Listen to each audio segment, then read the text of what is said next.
How to fix Vaillant boiler F28 error code. Step 1. Check the gas supply. Make sure that it's turned on.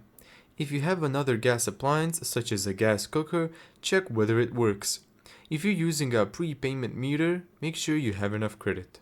If the weather is very cold, check the condensate pipe outside. A frozen condensate pipe can cause F28 because the boiler can't properly discharge the condensate. Step 3. Defrost the condensate pipe if frozen. If you find the ice blocking the pipe, carefully thaw it using warm, not boiling, water or a suitable warm cloth outside.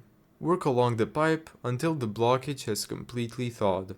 Step 4. Reset the boiler. Once you've addressed an obvious case, use the boiler's reset button. On many Vaillant models, the reset button is marked with a flame crossed by a line. Step 5. Check whether F28 has disappeared. Give the boiler a moment to restart and check the display. If the boiler fires normally and the F28 disappears, test the heating or hot water to make sure everything is working.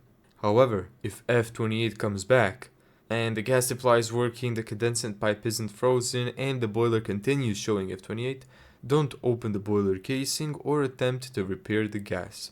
Vaillant lists possible faults involving the ignition electrode, PCB, gas pressure, gas valve, and flue system, which require a qualified engineer to diagnose.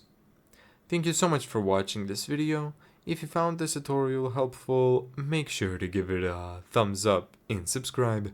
And as always, see you in the next video.